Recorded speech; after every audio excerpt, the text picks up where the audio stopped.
कि अगर आप एटॉमिक स्ट्रक्चर तबाह कर दें तो ठीक है, तबाह हो जाएगा, पर उसका असर मोस्टली एटॉमिक स्ट्रक्चर पर ही पड़ेगा।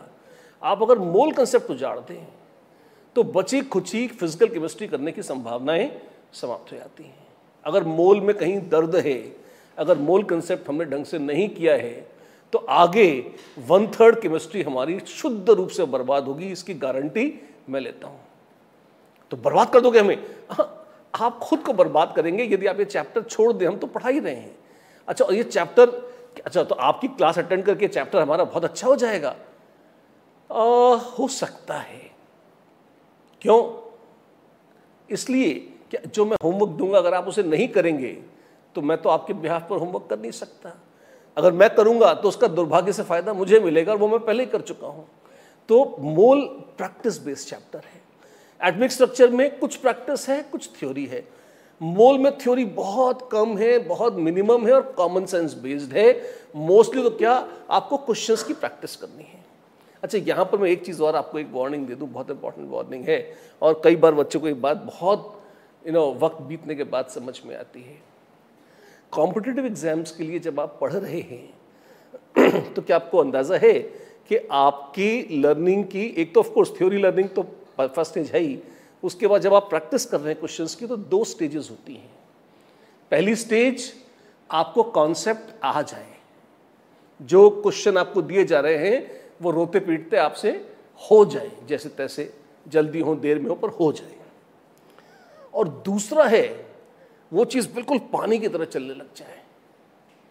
मतलब पानी की तरह चलने, मतलब एकदम आपको क्वेश्चन दिया, धड़ाधड़ आप कर भी लें, बहुत तेजी से कर लें, और पहली बार में सही आंसर निकाल लें और उसमें गलती न हो। ये सेकंड स्टेज आने के पहले ही 90% बच्चे आगे बढ़ जाते हैं। मतलब देखो, पहली बात तो कॉन्सेप्ट आ जाए, ये भी बड़ी बात है। उसमें भी अगर आप टोटल पॉपुलेशन देखें तो उसका बहुत कम हिस्सा ही रहता है, लेकिन हाँ, अगर आप ढंग से किसी क्लास में बैठे हैं और सुन रहे हैं बात, और बीच बीच में बंक नहीं मार रहे हैं और नियमित रूप से पढ़ रहे हैं, तो कम से कम कॉन्सेप्ट की क्लियरिंग वाला पार्ट तो आपका ईजी है, वो हो जाएगा, क्योंकि वो टीचर की जिम्मेदारी है, वो कर लेते हैं। अब अगर थ्योरी बेस्ड चैप्टर है, जैसे ऑर्गेनिक नॉमेनक्लेचर या पार्शियली एटॉमिक स्ट्रक्चर, तो उसमें बहुत कुछ सुनकर भी अच्छा आ जाता है, आपको बुरा नहीं लगता है ना, क्योंकि आपने सुन लिया ध्यान से, बोलने वाले अच्छा बोला, आपको अगर गलती से याद रह गया तो आ गया, बस और क्या चाहिए।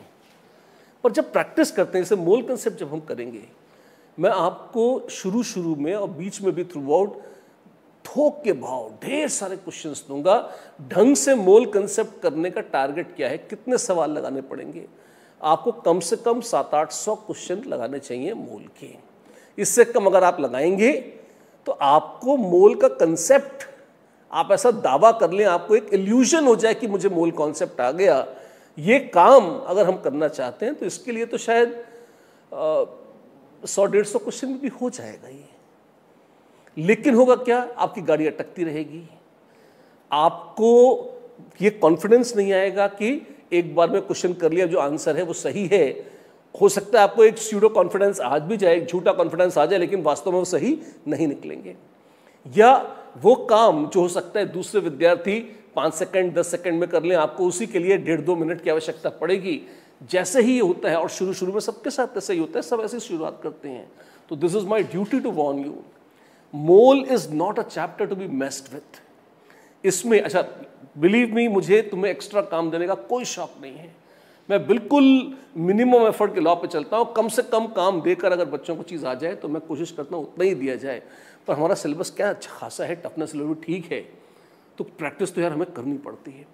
मोल ऐसा है, जैसे मैंने आपको नॉमेनक्लेचर के 800 क्वेश्चन नहीं दिए थे, क्यों? उसकी ज़रूरत नहीं थी, आपको थ्योरी याद करनी थी बस, है ना। मोल में हम ऑफकोर्स ऑल्टरनेट वीक्स में करेंगे जो भी है, पर एटलीस्ट 700 to 800 क्वेश्चंस की, और उसमें सारे 700 to 800 बहुत टफ और इनोवेटिव क्वेश्चन होंगे। मैं दे तो सकता हूँ आपको 700-800 टफ और इनोवेटिव क्वेश्चन, इससे आप सिर्फ बर्बाद होंगे, कुछ नहीं होगा। मैं शुरू में आपको बहुत एक जैसे मिलते जुलते रिपीटेटिव क्वेश्चन ही दूंगा। तो बेवकूफ समझ रखा है मैं, हम टाइम खोड़ी करेंगे अपना, बैठ के एक जैसे क्वेश्चन बार बार करते रहेंगे, क्या है ये? पहली स्टेज होती है कॉन्सेप्ट आ जाना। मैंने तो एक फॉर्मूला बताया, 5 मिनट में मैं निकल सकता हूँ कि ये फॉर्मूला है, इसमें सब्स्टिट्यूट करो आंसर आ जाता है। अब पूरे मोल में यही होता है। तो मोल अगर हम थोड़ा सा प्रयास करें तो 5 मिनट सही, आधे पौन घंटे 1 घंटे में पूरा मोल खत्म किया जा सकता है। अच्छा, अगर कॉन्सेप्ट ही बोलना है तो तुम 10-15 दिन क्या बकने की योजना बना रहे हो? 10-15 दिन हम काफ़ी बातें करेंगे और काफ़ी अभ्यास करेंगे, बहुत तरह के क्वेश्चंस देखेंगे। तो यहाँ पे क्वेश्चंस की प्रोफाइल ही एक तरह की थ्योरी है, और मेन उसकी मास्टरी का तरीका है विकट प्रैक्टिस, कस के प्रैक्टिस करना है। और लक्ष्य ये होना चाहिए कि किसी भी क्वेश्चन के हिस्से में कहीं मोल आता है ना, तो हम बहुत तेजी से 100% एक्यूरेसी के साथ उसे करके निकल जाएं। टारगेट क्या है? कई बार लोगों को ये भ्रम हो जाता है कि जेई का एग्जाम है, जेई में तो 40% में ही अच्छी रैंक आ जाती है, सिलेक्शन हो जाता है। तो वो हर चैप्टर में 40% पे नहीं होता। जब अंतिम दिन एग्जाम होगा उस दिन 40% की बात होती है, और वो भी 40% में कोई बहुत अच्छी सम्मानजनक रैंक मिले या आवश्यक नहीं है। टारगेट थोड़ा ढंग का ही रखना चाहिए अपने को, 60-65-70% के नीचे तो नहीं सोचना चाहिए।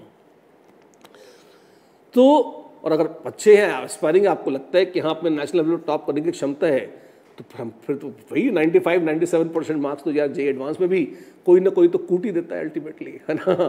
तो अगर हम टारगेट कर ही रहे हैं तो फिर खराब टारगेट क्यों करें? और अगर हम खराब टारगेट भी रख के चल रहे हैं तो भी जो फंडामेंटल चैप्टर्स हैं, कौन से? फिजिकल में है मोल और आइडियल गैस इक्वेशन, ऑर्गेनिक में है नॉमेनक्लेचर और एक जीओसी करके एक चैप्टर आएगा, इनऑर्गेनिक में है पीरियोडिक टेबल और बॉन्डिंग। ये 6 चैप्टर, केमिस्ट्री में हम 30 से 32 चैप्टर पढ़ेंगे लगभग, टोटल 11th-12th मिलाकर। उसमें ये 6 चैप्टर्स ऐसे हैं जिनमें आपका टारगेट लगभग 100% ही होना चाहिए। तब जाकर बाद के चैप्टर्स में जैसे जैसे एफिशिएंसी फैक्टर ईटा लगेगा, स्कोरिंग आपकी लगभग 50-60% पे सेटल होगी। अगर शुरुआत में ही हमारा ड्रीम परसेंटेज 40 है तो फिर तो विनाश तय हो जाएगा। तो इसलिए make sure mole is a chapter जिसमें हमारा टारगेट 100% स्कोरिंग का होना चाहिए। तेजी से आंसर देखे बगैर पहले शॉट में सही आंसर अपने दम पर निकाल लेना, छोटे छोटे क्वेश्चन में ये सही, that is the most essential practice.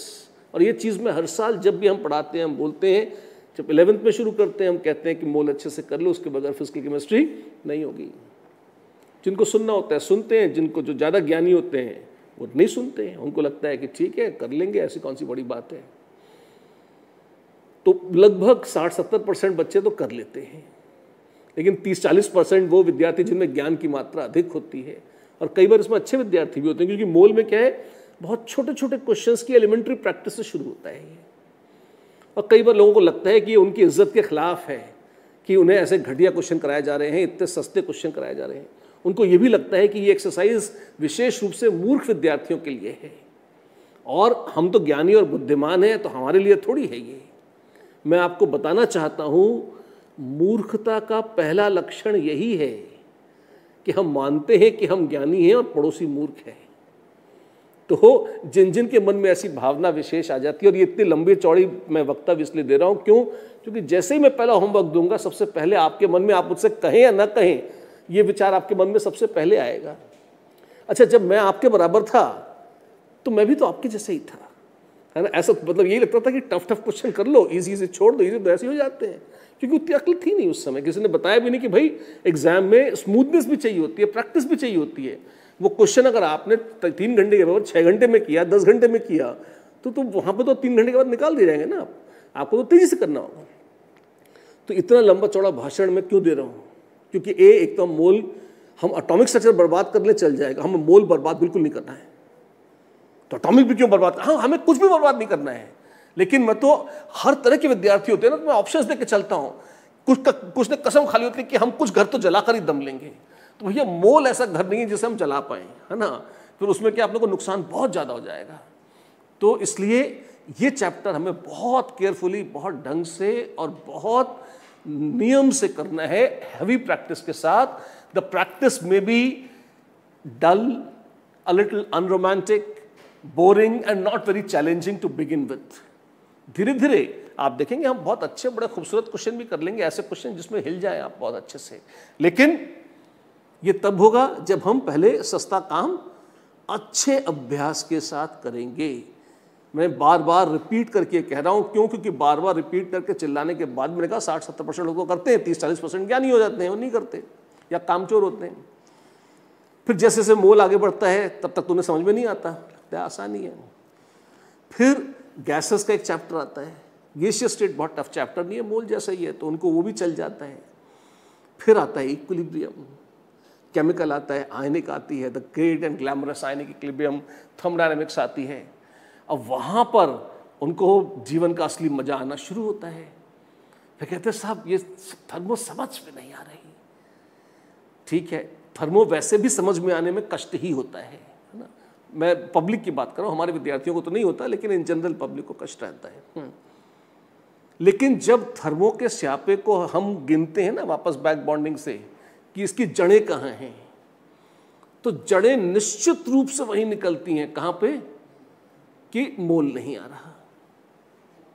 तो हमारे एक परिचित डॉक्टर साहब हैं, बहुत अच्छे फैमिली फ्रेंड हैं, तो एक बार मिलना हुआ तो उनकी बेटियां नीट की तैयारी कर रही थी, तो उन्होंने कहा कि ये बेटियां नीट की तैयारी कर रही है, बहुत पुरानी बात है ये, तो आप देख लीजिए एक बार। अच्छा क्या होता है टीचर्स के साथ ही होता है ये, कहीं आप घूमते फिरते मिल गए सड़क पर तो भी किसी की इच्छा तो होती है कि आप उपलब्ध हैं ही तो ज्ञान प्राप्त कर लिया जाए, पूछ लिया जाए, विशेष तौर पर तब जो अपना बच्चा पढ़ रहा हो। तो हमने कहा ठीक है दिखाइए, है ना। तो बहुत प्यारी बच्ची थी, हमने बात करनी शुरू करी उससे। तो धीरे धीरे अच्छा उसको मैंने कहा कहाँ दिक्कत है, उसने कहा केमिकल इक्विलिब्रियम में दिक्कत है। तो फिर मैंने देखा दिक्कत कहाँ है, फिर उससे मैंने बैक बॉन्डिंग करते हुए हम आए, फिर हमको पता घर तो गैसेस का भी चला हुआ है। फिर थोड़ा और पूछा तो पता चला मोल का भी उजड़ा हुआ है। तो फिर ये बात थी लगभग सितंबर के आसपास की। तो मैंने उनको सलाह दी, मैंने कहा कि आपको इसको शुरू से कराना पड़ेगा, पहले मोल कराइए, फिर गैसेस कराइए और फिर इक्विलिब्रियम कराइए। इस काम में लगभग 3 महीने लगेंगे, ये हो जाएगा। लेकिन अब बहुत प्रसिद्ध डॉक्टर थे, प्रसिद्ध थे तो ज्ञानी तो थे ही, और जब वो ज्ञानी था, अच्छा ज्ञानी वो अपने फील्ड में थे ना, टीचिंग फील्ड में नहीं ज्ञानी थे, लेकिन नॉर्मली लोग हर आदमी मान लेता है कि उसे ज्ञान है तो वो पढ़ा तो कोई भी सकता है ना। तो उन्होंने कहा कि अरे सर वो तो ठीक है, लेकिन आप सर कोई ऐसा टीचर बता दीजिए जो इसको केमिकल इक्विलिब्रियम पढ़ा दे, इसका भी टेस्ट होना है तो नंबर आ जाएंगे, उसमें बच्चा सेट हो जाएगा। ठीक है, मेरे एक परिचित थे, मैंने बता दिया ये पढ़ा देंगे, देख लीजिएगा आप, है ना। अब रिपोर्ट्स मिलती रहती थी, ऑल्दो मैंने कहा कि आपको खुद ही ज्ञान है तो कर लो जो करना है, फिर मुझसे सलाह लेने क्यों आए थे, है ना। तो पहले उन्होंने केमिकल इक्विलिब्रियम पूरा पढ़ा महीना भर। ये पढ़ते पढ़ते फिर उन्हें समझ में आया कि यार गैसेस ना आने से इक्विलिब्रियम नहीं समझ में आ रहा। महीना भर उन्हें समझ में आने में लगा कि अब समझ में नहीं आ रहा। तो फिर उन्होंने महीना भर गैसियस स्टेट पढ़ी। फिर जब महीना भर गैसियस स्टेट पढ़ी तो धीरे धीरे फिर उन्हें समझ में आया कि यार ये इसलिए समझ में नहीं आ रहा क्योंकि मोल नहीं हो रहा। तो फिर उन्होंने 1.5 महीना मोल किया। फिर जब 1.5 महीना मोल कर चुके तो फिर तब तक तो केमिकल इक्विलिब्रियम निकल चुका था कब का पुराना दूध, तो तब उन्हें शायद हमारी बात समझ में भी आ गई होगी। तो 3.5 महीने खोटे करने के बाद उन्होंने फिर से गैसेस पढ़ा, क्योंकि अब गैसेस समझ में आया। फिर उन्होंने 1 महीना फिर से केमिकल इक्विलिब्रियम पढ़ा, क्यों? क्योंकि अब उन्हें केमिकल इक्विलिब्रियम समझ में आया। अब ये जो तब पहले तो 3 महीने ज़्यादा लग रहे थे कि पुराना पाप बहुत ज़्यादा है, अब उसी काम पे आपने 6.5 महीने बर्बाद करे, 5.5 महीने बर्बाद करें। यही नहीं, इन 5.5 महीनों में नए पाप भी तो इकट्ठा हो गए ना, क्योंकि जहाँ पढ़ रहे थे वहाँ तो पानी बह रहा था आगे, वहाँ तो कोर्स चल रहा था, है ना। तो कुल मिला के वो रायता फैलता ही गया। पर अच्छी बात ये थी क्योंकि बुद्धिमान थे तो उनको ये समझ में आ गया कि अब चलो देर आए दुरुस्त है, अब कर लेते हैं कम से कम। नहीं तो ये भी चैप्टर, कई बार तो बच्चे क्या करते हैं, जो चैप्टर पीछे छूटते जाते हैं उनको छोड़ छोड़ के नए नए चैप्टर पर जंप करते जाते हैं। आज काइनेटिक्स करनी है, 15 दिन बाद आज सॉल्यूशंस करना है, 20 दिन बाद आज सॉलिड स्टेट करनी है। एक एक करके सीक्वेंशियली सारे घर जलते जाएंगे। ध्यान रखना, यदि ये चैप्टर हमने ढंग से नहीं किया। मैं बाकायदा 15-20 मिनट बर्बाद करके ये बात लगातार बोल रहा हूँ, इसलिए बोल रहा हूँ क्यों, पूरा साल बर्बाद हो जाए उससे अच्छा है 20 मिनट बर्बाद हो जाए। और विशेष तौर पर जब रिपीटर्स पढ़ते हैं मोल कंसेप्ट तो उनको बड़ी मर्मांतक पीड़ा होती है। क्यों? हर रिपीटर ये मानता है कि कि वो तो ज्ञान का भंडार है। अच्छा, जब मैं आपकी ये सब बातें कर रहा हूँ तो मैं बता दूं कि मैंने भी रिपीट किया था, है ना। तो मैं मतलब आपकी विशेष रूप से आलोचना नहीं कर रहा हूँ, मैं भी उसमें शामिल हूँ, है ना। लेकिन मतलब जो भी है, किस्मत अच्छी थी, सिलेक्ट हो गए तो वो मतलब कोई मतलब अब ये बोलने लायक रह गए कम से कम, है ना। अदरवाइज तो क्यों आप मेरी बात सुनते हैं। तो मैं बोल रहा था कि रिपीटर्स को विशेष तौर पर आप किसी भी रिपीटर से पूछ लो, सबसे खतरनाक वाला रिपीटर भी क्यों ना, जिससे कुछ भी नहीं आता हो, उससे भी पूछ लो मोल आता है क्या। हाँ आता है, फुल कॉन्फिडेंस, मोल तो आता है हमें, क्योंकि उनको ऐसा लगता है ना कि जब मोल भी नहीं आता कह देंगे तो एकदम इज्जत चली जाएगी। लेकिन अगर मैं उनका मोल का टेस्ट ले लूं तो मैंने कभी नहीं देखा कि उनके 20-25% ज्यादा नंबर आते हैं। क्यों? यदि मोल ढंग से किया होता तो रिपीट करने की नौबत ही न आती। क्या बात कर रहे हो तुम। मोल का उजड़ना मतलब केमिस्ट्री का उजड़ना, और केमिस्ट्री का उजड़ना मतलब आपने उस सब्जेक्ट का कत्ल कर दिया जो आपको सेलेक्ट करा सकता था, जो मिस्टर रिलायबल था। अगर आप ध्यान दें, है ना। क्यों? मैथ्स फिजिक्स तुम कितनी भी पढ़ लो, अभी जेई हो के चुका है। जिन लोगों ने जेई दिया उनको पता है, जिनको नफरत भी थी केमिस्ट्री से, उनके केमिस्ट्री में ज़्यादा नंबर आए हैं, बजाय उनके जिन्हें बहुत प्यार था कि हाय मुझे गणित बहुत पसंद है, मुझे फिजिक्स बहुत पसंद है। कर लो पेपर जाके, ले लो मजा उसका, है ना। तो मतलब कई बार क्या होता है, आपके पसंदीदा चैप्टर में ऐसे घिनौने क्वेश्चंस जेई पूछ लेता है कि आप वहां सिर पटक के रो दो, पर वो नहीं हुआ तो नहीं ही हुआ। केमिस्ट्री धोखा नहीं देती। आप पढ़ के गए हो तो क्वेश्चन हो जाएंगे आपसे, अच्छा ऐसा है क्या। हाँ, तो love it or hate it, but killing chemistry means killing your selection, and killing moles means killing chemistry. तो आपके पूरे सिलेक्शन का दारोमदार आके टिकता है किस पे? इस एक चैप्टर पर, इस महान चैप्टर पर जिसका नाम है द डिवाइन मोल कंसेप्ट। क्या ये टफ चैप्टर है? ये बिल्कुल भी टफ चैप्टर नहीं है। ये प्रैक्टिस बेस्ड चैप्टर है, ये मेहनत बेस्ड चैप्टर है। अगर आप मेहनत कर लेंगे, दिमाग बहुत ज्यादा लगता भी नहीं है इसमें। तो क्या हमारे पास दिमाग नहीं है? मैं कह रहा हूं कि है भी तो बचा के रखिए, आगे खर्च करेंगे। लेकिन यहां पर हमें आपकी मेहनत की आवश्यकता होगी और रेगुलर काम करने की आवश्यकता होगी।